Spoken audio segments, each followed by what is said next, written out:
The history of Bhutan is distinct from most nations. Rather than being shaped by large empires or colonial rule, Bhutan evolved through spiritual authority, geographic isolation, and carefully balanced governance. For centuries, its people prioritized religious harmony, cultural preservation, and social stability over territorial expansion or economic dominance. Bhutan's rugged Himalayan terrain profoundly shaped its history.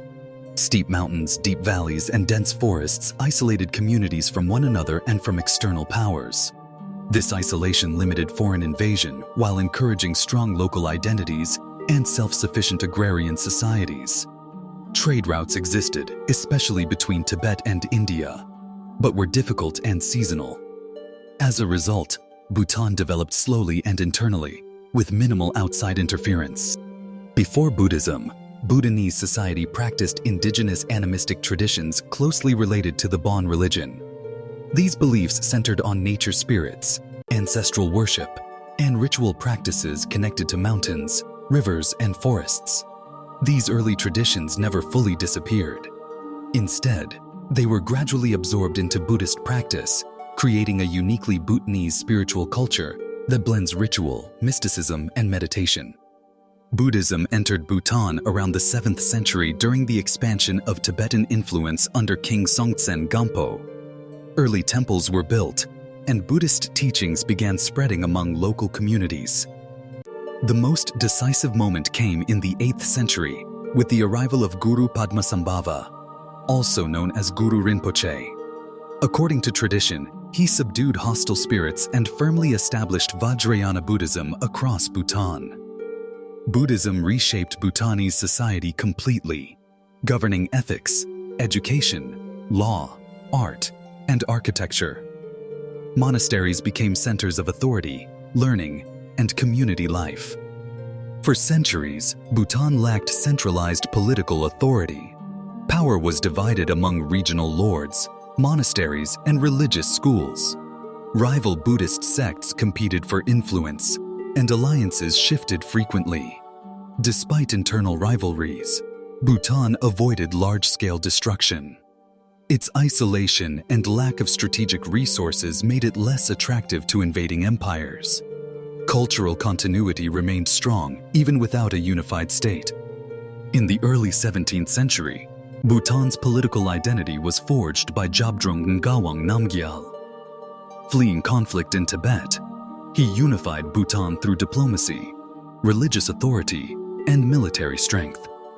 He introduced the dual system of governance, dividing power between a religious authority, Jikenpo, a secular administrative leader, Druk Desi. Zhabdrung also constructed dzongs, massive fortress monasteries that served as administrative centers, courts, monasteries, and defensive structures. This system became the backbone of Bhutanese governance and remains influential today.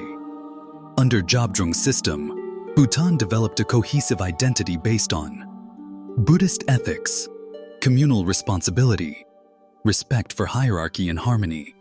Law was deeply influenced by religious principles, emphasizing reconciliation and moral correction rather than punishment.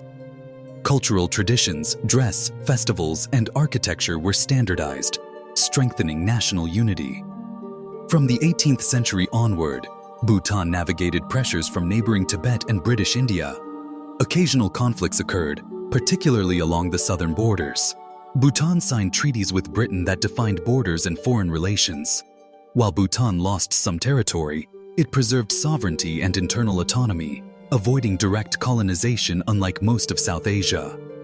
In 1907, Bhutan peacefully transitioned into a hereditary monarchy to stabilize governance and reduce internal rivalry. The first king unified secular authority under the Wangchuck dynasty while maintaining close ties with the Buddhist establishment. The monarchy provided continuity and strong leadership, allowing Bhutan to adapt gradually without social upheaval. In the mid-20th century, Bhutan cautiously opened to the modern world. Roads, schools, healthcare, and administrative reforms were introduced, but always under strict cultural and environmental protection. Bhutan rejected rapid industrialization. Instead, It developed the philosophy of gross national happiness, GNH, prioritizing spiritual well-being, cultural preservation, environmental conservation, good governance. This philosophy became a defining feature of Bhutan's modern identity. In 2008, Bhutan voluntarily transitioned from an absolute monarchy to a constitutional monarchy. Democratic elections were introduced, power was decentralized, and civil institutions strengthened. Unlike many transitions elsewhere, Bhutan's democratization was peaceful, planned, and initiated by the monarchy itself. Today, Bhutan remains deeply rooted in Buddhist values while engaging selectively with globalization. It protects forests, limits tourism, preserves language and dress, and maintains strong social cohesion. Bhutan continues to balance tradition and modernity, resisting mass consumerism while improving quality of life. Bhutan's history challenges conventional ideas of progress. It demonstrates that a nation can remain sovereign, culturally rich, and socially stable without empire, colonization, or rapid industrial growth. Bhutan stands as a rare historical example of deliberate development, where spiritual and cultural priorities guide political and economic decisions.